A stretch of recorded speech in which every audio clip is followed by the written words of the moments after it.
स्वागत है आप सभी का। मैं हूं हिमांशु और आप देख रहे हैं हलचल इंडिया। बेबाक खबर तेज असर। आइए नजर डालते हैं आज की खबरों पर। जनपद शामली के कस्बा थाना भवन में दिल्ली सहारनपुर रोड पर चरथावाल बस स्टैंड के पास अनियंत्रित ट्रक ने बाइक सवार पति पत्नी व बच्ची को टक्कर मार दी। टक्कर लगने से महिला नीचे गिर गई, जिसे ट्रक ने कुचल दिया। महिला की मौके पर ही दर्दनाक मौत हो गई। पता चली कि घटना जनपद शामली के कस्बा थाना भवन के चरथावाल बस स्टैंड की है, जहाँ शामली के कलंदर मोहल्ला निवासी राशिद पुत्र रईस बाइक पर अपनी पत्नी हिना व एक बच्ची को लेकर कल अपनी ससुराल कस्बा रामपुर जनपद सहारनपुर गया था। वहाँ से आज वापस लौटते समय जैसे ही राशिद कस्बा थाना भवन के चरथावाल बस स्टैंड के पास पहुंचा तो पीछे से तेज रफ्तार से आ रहे ट्रक ने अनियंत्रित होकर बाइक को टक्कर मार दी। टक्कर लगने से हिना नीचे गिर गई। जैसे ही हिना नीचे गिरी तो ट्रक ने उसे कुचल दिया, जिससे हिना की मौके पर ही दर्दनाक मौत हो गई। जिसकी सूचना वहां पर मौजूद लोगों ने थाना भवन पुलिस को दी। सूचना मिलते ही पुलिस मौके पर पहुंची, जहां पुलिस ने ट्रक चालक को बजाज शुगर मिल के पास हिरासत में ले लिया। पुलिस ने मृतका के शव का पंचनामा भरकर पोस्टमार्टम के लिए भेज दिया है। ये हमारे रिश्तेदार है, हमारे बिनोद का चचा का लड़का था।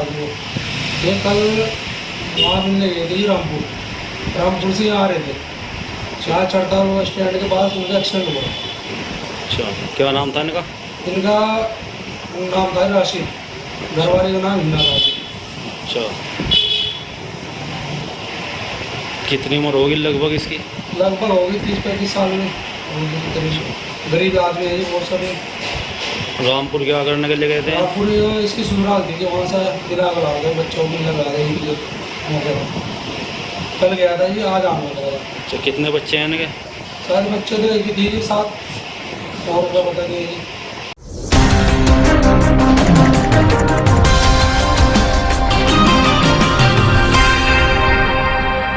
सहारनपुर के देवबंद तहसील के गांव हाशिमपुरा में राशन डिपो होल्डर का चुनाव हुआ, जिसमें मुख्य मुकाबला शुभम कुमार और राम कुमार के बीच हुआ। जिसमें चुनाव जीतने वाले प्रत्याशी शुभम कुमार को 877 वोट मिले और दूसरे प्रत्याशी राम कुमार को 677 वोट पर सिमट कर रह गए। शुभम कुमार ने चुनाव में 200 वोट के अंतर से जीत हासिल की। प्रशासन की मौजूदगी में चुनाव शांतिपूर्ण तरीके से संपन्न हुआ। चुनाव को निष्पक्ष कराने के लिए पुलिस बल और BSF के जवानों में महत्वपूर्ण भूमिका निभाई। इस अवसर पर ADO शिवनंदन कटारिया, सेक्रेटरी विनीत कुमार, ग्राम प्रधान अब्दुल सत्तार, डॉक्टर सुरेंद्र, शमीम अहमद आदि लोग मौजूद रहे।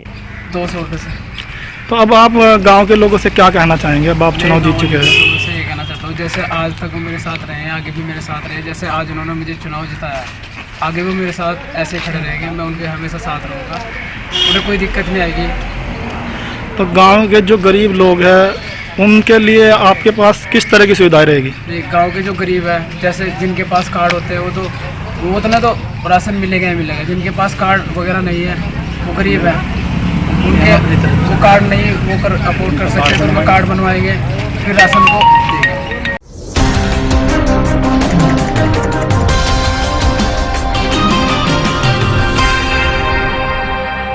गुरु पूर्णिमा का पर्व शनिवार को गुरुओं के नाम रहा। पूरनपुर नवादा आश्रम पर श्रद्धा और आस्था के साथ यह पर्व मनाया गया, जिसमें रुद्राभिषेक यज्ञ के बाद भंडारे का आयोजन किया गया। आश्रम में सुबह से ही शिष्यों की कतारें देखने को मिली। पूरनपुर नवादा आश्रम के आचार्य महामंडलेश्वर प्रणव प्रवीण योगी ने बताया कि आश्रम में गुरु पूर्णिमा के मौके पर दूर दराज से शिष्यों का आगमन हुआ। इस दौरान रुद्राभिषेक यज्ञ के बाद भंडारे का आयोजन किया गया, जिसमें गाँव व आसपास के सैकड़ों श्रद्धालुओं ने प्रसाद ग्रहण किया। इस दौरान पहुंचे देवसेना के राष्ट्रीय अध्यक्ष ब्रजभूषण सैनी ने यज्ञ में आहुति दी और भंडारे में प्रसाद ग्रहण किया। देवसेना के सभी सदस्यों ने गुरुओं की वंदना की और देवसेना में नव नियुक्ति की गई, जिसमें पंडित निक्की भैया को प्रदेश उपाध्यक्ष व विपिन बैसला को प्रदेश महासचिव बनाया गया। वे सदगुरुओं के महत्व की चर्चा करते हुए बताए गए रास्ते पर चलने का संकल्प लिया।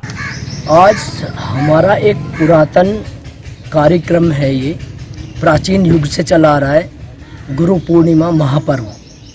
और ये गुरु शिष्य की परंपरा है, गुरु शिष्य का प्रेम है। गुरु अपने शिष्यों को दीक्षित करते हैं और शिष्य कर्तव्य पारायणता करते हैं और गुरु की सेवा में उपस्थित होते हैं। गुरु पूर्णिमा का महापर्व है और इस गुरु पूर्णिमा के महापर्व पे भंडारे का आयोजन किया गया और भंडारे में सेवक और आसपास क्षेत्र के लोग उपस्थित रहे। तो ये हर वर्ष किया जाता है भंडारे का आयोजन? हाँ, गुरु पूर्णिमा पर्व पे हर वर्ष किया जाता है। तो इस बार क्या विशेष रहा? इस बार हमारे यहाँ अभिषेक जी, विश्व शांति के लिए, विश्व शांति, कोरोना महामारी विश्व शांति के लिए अभिषेक किया गया जी। और वातावरण की शुद्धि के लिए हवन किया गया और उसके पश्चात भंडारे का आयोजन किया गया, जिससे लोग धर्म के प्रति जागरूक हों और धर्म के प्रति जागरूकता बढ़े।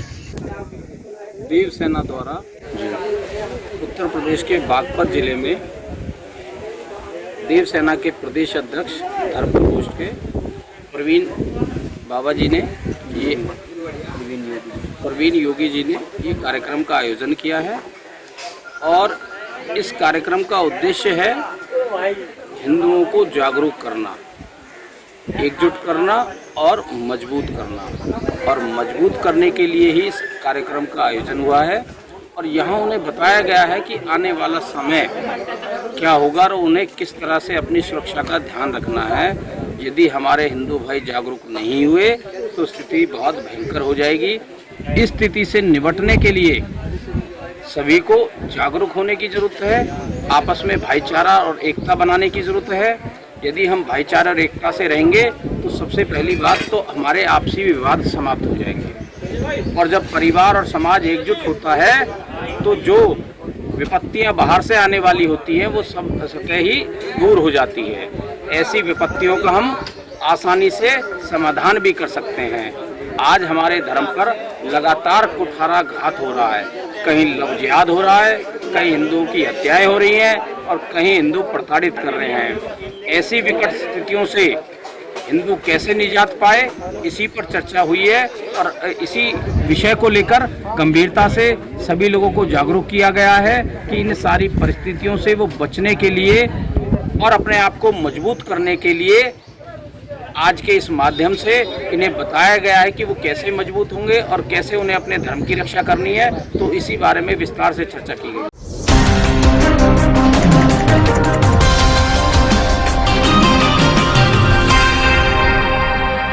मुजफ्फरनगर के सरबट रोड कच्ची सड़क के निकट सिटी चिल्ड्रन पब्लिक स्कूल में कोविड-19 वैक्सीनेशन शिविर का आयोजन किया गया। शिविर का उद्घाटन जिला कोऑपरेटिव बैंक के चेयरमैन सत्यपाल सिंह पाल, नगर पालिका अध्यक्षा अंजू अग्रवाल, जिला संयोजक चिकित्सा प्रकोष्ठ भाजपा डॉक्टर संदीप शर्मा द्वारा फीता काट कर व मां सरस्वती के चित्र के सम्मुख दीप प्रज्वलित करके किया गया। सभी अतिथियों का इस दौरान माल्यार्पण कर स्वागत किया गया। इस दौरान 400 वैक्सीन लगाई गई, जिसमें हॉस्पिटल की टीम का विशेष योगदान रहा। वार्ड 31 के सभासद व सर्व ब्राह्मण महासभा की जिला अध्यक्ष महिला wing Poonam Sharma, Manoj Sharma, city children public school के प्रबंधक दीपक त्यागी का महत्वपूर्ण योगदान रहा।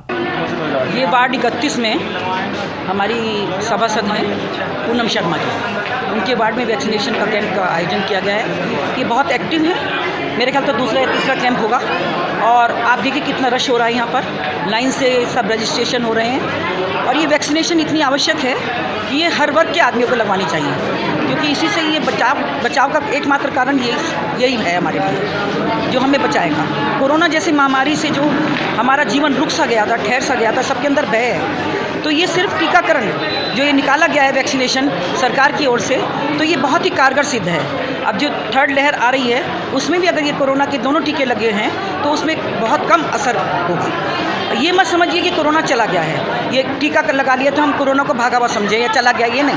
आप मुंह पर मास्क जरूर लगाएं, सोशल डिस्टेंस का पालन करें और जो भी गाइडलाइन आती हैं सरकार की उनका पालन अवश्य करें, क्योंकि कितनी कैजुअल्टीज़ आपने देखा होगा, कितनी कैजुअल्टीज़ हुई हैं, यंग डेथ हुई हैं। हमें उनको बचाने के लिए जो बचे हैं कम से कम वो अपना ध्यान जरूर रखें, वैक्सीनेशन अवश्य लगाएं। और मैं एक बात बताना चाहती हूँ कि देखिए सभासद कोई ऐसे ही नहीं बन जाते हैं, सभासदों को भी जनता ही चुनती है। उसके अलावा प्रदेश महामंत्री के पद पर भी इनको चुना गया है सभासद की ओर से, सभासद एसोसिएशन की ओर से जो चुना गया है, इसके लिए मैं पूनम शर्मा जी को बहुत बहुत बधाई देती हूँ। और दूसरी तीसरी बार की ये सभासद हैं और मैं ईश्वर से कामना करती हूँ कि हमेशा इस तरह से ही अपने वार्ड में काम कराती रहें, सभासद बने और आगे विधायक और मंत्री जो भी इनको पद मिल सकता है वो भी मिले, क्योंकि जो कर्मठ होते हैं, लगनशील मेहनती होते हैं, उन्हीं को कुछ काम मिलता है, ऐसे नहीं। और मैं एक बार फिर सबको पुनः कहूँगी कि सभी लोग वैक्सीनेशन लगवाएं और थोड़ा सोशल डिस्टेंस का पालन जरूर करें, थोड़ा दूरी पे खड़े हों, मुंह पे मास्क लगाएं।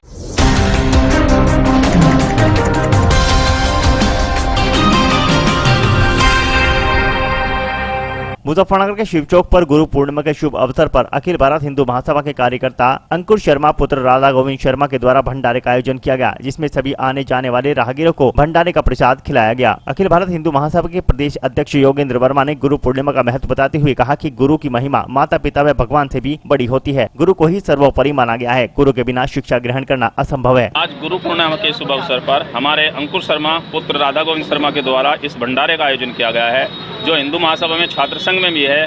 तो गुरु पूर्णिमा है, सबके लिए पूजनीय है गुरु, तो उसी के इसमें हमने आज भंडारे का आयोजन किया है, जिसमें पूरी और आलू की सब्जी का प्रसाद सभी भक्तों को वितरित किया जा रहा है। गुरु पूर्णिमा क्या महत्व?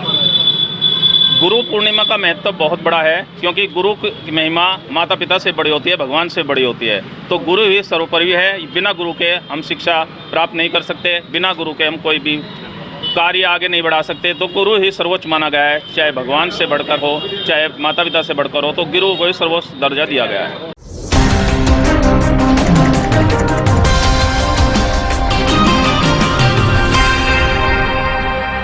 मुजफ्फरनगर जनपद में श्री बालाजी दरबार खादरवाला के द्वारा मोहल्ला अबूपुरा में गुरु पूर्णिमा पर्व के अवसर पर एक कार्यक्रम का आयोजन किया गया, जिसमें श्रद्धालुओं के द्वारा गुरु चंद्र किरण जी व पंकज जिंदल जी का श्रद्धालुओं के द्वारा तिलक कर गुरु पर्व मनाया गया और श्रद्धालुओं के द्वारा दोनों गुरुओं से आशीर्वाद प्राप्त किया गया। इस अवसर पर चंद्र किरण गुरु जी के द्वारा भक्तों को आशीर्वाद देते हुए कहा गया कि श्री बालाजी महाराज सब पर अपनी कृपा बनाए रखें और सभी के परिवार में सुख शांति संपन्न हो। गुरु पूर्णिमा वर्ष पर्व सबसे महत्वपूर्ण पर्व होता है। गुरु के लिए सिर्फ एक आज का दिन ही, शिष्य के लिए जैसे हर दिन एक जन्मदिन होता है बच्चे का, ऐसे गुरु के लिए बच्चों के लिए गुरु के लिए आज का दिन निश्चित करा गया है। गुरु का अर्थ होता है कि गु माने अंधकार, अरु माने हटाना, कि जो गुरु अंधकार को प्रकाश में उजाला करता है उसे गुरु कहते हैं। और उस पक्ष में ये पर्व मनाया जाता है कि हर इंसान का गुरु होना आवश्यक है। उसे ये नहीं पता होता कि मैं गलत कर रहा हूँ या सही कर रहा हूँ। गुरु ही रास्ता दिखाता है, हर पथ दिखाता है, हर मार्गदर्शन करता है। तो इसलिए आज विशेष पर्व मनाया जाता है गुरु के रूप में। तो आप देख रहे हैं ऐसे के रूप में लॉकडाउन का पालन करते हुए जो शिष्य यहाँ आ रहे हैं और आशीर्वाद स्वरूप यहाँ से लेकर और जीवन सफल बने, यही हमारी उनकी कामना है। और बाबा का आशीर्वाद उन सब पर बना रहे। जय बाबा की।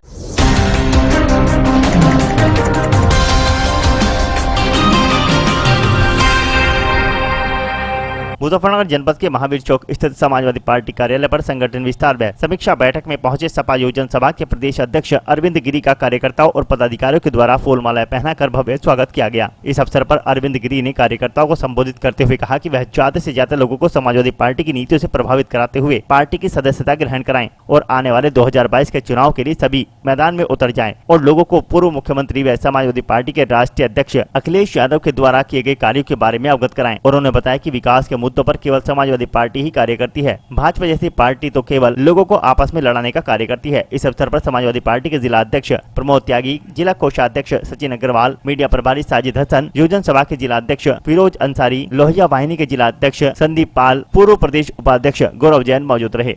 समाजवादी योजना सभा का पूरे प्रदेश में संगठन विस्तार एवं समीक्षा सप्ताह चल रहा है। इस समीक्षा सप्ताह के अंतर्गत आज मुजफ्फरनगर में हमारे योजना सभा की बैठक है, जिसमें योजना सभा के जो पदाधिकारी, जिला कमेटी, विधानसभा कमेटी, ब्लॉक कमेटी बने हैं, उन लोगों को बुलाया गया है। उनसे बात किया जाएगा, उनको ट्रेनिंग दिया जाएगा, उनसे हम सोचेंगे, समझेंगे, उनका राय लेंगे, हम अपनी राय उनको देंगे। और ये हमारे आने वाले चुनाव की तैयारी है। हम चाहते हैं कि कैसे हम अपने बूथ पे जो हमारा मेन संगठन काम कर रहा है, उसी तरह से हमारा यूथ का संगठन कैसे काम करेगा, कैसे वहाँ खड़ा करेगा। हम बूथ रक्षक के रूप में वहाँ बूथ पे बनाना चाहते हैं और अपना काम हमारा लगभग ब्लॉक तक कंप्लीट हो गया है, थोड़ा सा बचा है, जल्द ही कंप्लीट हो जाएगा। लेकिन जिस तरह से उत्तर प्रदेश सरकार के खिलाफ, जिस तरह से भारतीय जनता पार्टी की सरकार के खिलाफ, योगी आदित्यनाथ सरकार के खिलाफ जन आक्रोश है। जन आक्रोश अभी हाल ही में आपने देखा होगा कि भारत समाचार ने, जो ब्रजेश मिश्रा जी ने, किस तरह से कोरोना काल में बाप के गोद में बेटा मर गया, बेटे की गोद में बाप मर गया, माँ की गोद में बेटी मर गई, बेटी के गोद में उसका पति मर गया। ऐसी परिस्थितियों में उन्होंने सच दिखाया, इनका सामना किया, सच दिखाया। इनका दबाव रहता था कि वो झूठ दिखाएं, लेकिन उन्होंने सच दिखाया। और सच दिखाने का आप सजा कि उनके यहाँ 37 घंटा 38 घंटा आप रेड डालते हो, IT का छापा डालते हो और आपको कुछ भी नहीं मिलता है। ये घोर लोकतंत्र की हत्या है। आपातकाल में ऐसा हुआ था, और मान लो कि यह घोषित आपातकाल नहीं, आपातकाल का समय आ गया, आपातकाल का दौर आ गया है। ऐसे दौर में समाजवादी जनसभा के लोग, यूथ के लोग, समाजवादी पार्टी के लोग सड़कों पे खड़ा मिलेंगे और लड़ने का काम करेंगे। पहली बार आपने देखा होगा कि एक चैनल दैनिक भास्कर और भारत समाचार के ऊपर रेड पड़ने पे पूरे प्रदेश में सोशल मीडिया से लेकर के हर जगह लोग सड़क पे भी उतरे और लोगों ने सोशल मीडिया पे एक अभियान चलाने का काम किया चैनल के समर्थन में। ऐसी परिस्थितियों में जनता में और आक्रोश बढ़ता जा रहा है, और जनता आतुर है। जनता 2022 में आतुर है कि कैसे हमको अवसर मिल जाए, और अवसर मिल जाए तो इस सरकार को पलट दें। और इस सरकार को जब पलटेगी जनता, तो बस उनके पास एक ही आधार है और एक ही हथियार है, वो हथियार है माननीय अखिलेश यादव जी के रूप में। वो इसलिए है कि शहीद आजम भगत सिंह जी ने कहा था कि जाति धर्म के झगड़े छोड़ो, सही लड़ाई से नाता जोड़ो, और सही लड़ाई जो है वो विकास की लड़ाई है। और विकास उत्तर प्रदेश में कोई कर सकता है तो वह नाम है माननीय अखिलेश यादव जी का, और अखिलेश यादव जी कर सकते हैं। इसलिए उत्तर प्रदेश में आने वाले 2022 में माननीय अखिलेश यादव जी की सरकार बनने जा रही है। ब्लॉक पर कुछ चुनाव हुए हैं, जिला पंचायत का चुनाव हुए हैं, ज़्यादातर सीटें भाजपा के पास ही गई, तो कितना सही मानते हो चुनाव? नहीं, आप ये देखो कि कितने जिला पंचायत सदस्य और कितने क्षेत्र पंचायत सदस्य किसके जीते हैं। भारतीय जनता पार्टी के नहीं जीते थे। पहली बार ऐसा हुआ है, पहली बार पूरे उत्तर प्रदेश के पंचायत स्थानीय निकाय के चुनाव में पहली बार ऐसा हुआ है कि जिला पंचायत और ब्लॉक प्रमुख के चुनाव में मकान गिराए गए, घर गिराए गए, उनके दिन दहाड़े उनको पुलिस ने गाड़ी में बैठा और सत्ता और शासन का दुरुपयोग करके उन लोगों ने यह चुनाव जीतने का काम किया। आपने देखे होंगे एक बेटी का कैसे चीरहरण हुआ, कितने इतिहास में ये आप बहुत दिनों के बाद देखे होंगे कि भारतीय जनता पार्टी के सरकार में योगी आदित्यनाथ के मुख्यमंत्री रहते हुए एक औरत का चीरहरण हुआ। वो जा रही थी पर्चा भरने, उसकी साड़ियाँ खींची जा रही थी और साड़ियाँ खींच करके उसे पर्चा छीना गया। तो ये जनता इस पे आक्रोशित है। जनता समझ रही है कि आपने चुनाव सत्ता को हथियार बना करके, पुलिस और प्रशासन को हथियार बना करके, डीएम और एसपी और दरोगा सीओ कोतवाल को हथियार बना करके जितने काम किया। हमारा बागी बलिया है, बलिया की धरती पे एक विनोद यादव जिला पंचायत सदस्य, उसके यहाँ पुलिस गई थी और उसका गई थी घर नापने के लिए, घर गिराने के लिए, लेकिन हम समाजवादियों ने पहुंच गए मौके से पुलिस लौट रही थी और एसडीएम कोतवाल सब लोग लौट रहे थे, घेर लिया था। हम लोगों ने पूछा कि ये बलिया है, बलिया क्रांतिकारी भूमि है। देश में 3 जिले सबसे पहले आज़ाद हुए 24 घंटा पहले, उत्तर प्रदेश का बलिया, पश्चिम बंगाल का मेदिनीपुरा और महाराष्ट्र का सत्तारा। ऐसी क्रांतिकारी धरती है बलिया, और बलिया में आप घर गिराने कैसे चल दिए? 3 तारीख के बाद नहीं जाते नापी करने। उसके बाद वहाँ डीएम और एसपी को माफी मांगना पड़ा था कि हम लोग ऐसा नहीं करेंगे। हम लोगों ने लड़ करके चुनाव जीतने का भी काम किया। क्या 2022 में इसका जवाब दिया? 2022 में जनता जवाब देगी। जिस महिला का चीरहरण हुआ, नारी के अंदर आक्रोश बढ़ा है, इस प्रदेश की महिलाओं के अंदर आक्रोश बढ़ा है। और महिलाएं जब जाएंगी बूथ पे वोट देने के लिए तो केवल समाजवादी पार्टी का सिंबल साइकिल दबाने का काम करेंगे।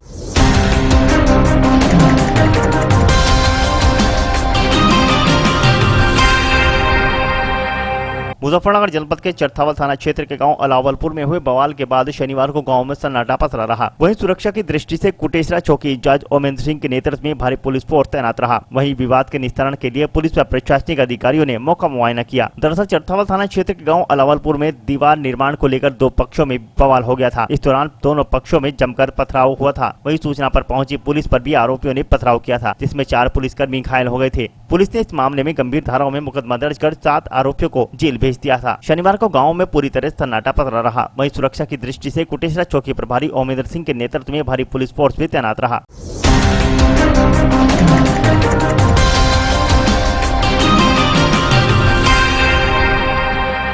मुजफ्फरनगर जनपद के कस्बा चरथावल में स्थित भैरव मंदिर पर वार्षिक उत्सव बड़े ही धूमधाम के साथ मनाया गया। भगवान भैरव बाबा को सर्वप्रथम पंचामृत स्नान कराया गया, उसके बाद फूलों का श्रृंगार किया गया, फिर मंदिर परिसर में महाआरती का आयोजन किया गया। पंचामृत 5 परिवारों से मंगाया गया था और रुद्राभिषेक कराया गया। मुख्य यजमान किरण निवासी ज्वालापुर व मुख्य अतिथि के तौर पर व्यापार मंडल अध्यक्ष अनुज कुमार और उनकी धर्मपत्नी रूबी गर्ग, हनी सिंगल, धर्मपत्नी दीपमाला, भीमसेन गुप्ता, धर्मपत्नी कुसुमलता, मनीष मित्तल, धर्मपत्नी सपना मित्तल मौजूद रहे। व्यापार मंडल अध्यक्ष अनुज गर्ग ने बताया कि यह कार्यक्रम बरसों से चला आ रहा है, जिसमें गाँव, देहात व नगर के लोग बढ़ चढ़कर हिस्सा लेते हैं। मुस्लिम बस्ती में होने के बावजूद भी मुस्लिम लोगों का भी विशेष सहयोग रहता है। मंदिर में भंडारे का भी आयोजन किया जाता है, जिसमें सभी कस्बे वासियों और ग्राम वासियों ने प्रसाद ग्रहण किया और बाबा का आशीर्वाद प्राप्त किया। साथ ही प्रभु से प्रार्थना की गई कि इस महामारी में सभी जनमानस को निजात दिलाए और विश्व कल्याण की प्रार्थना की गई।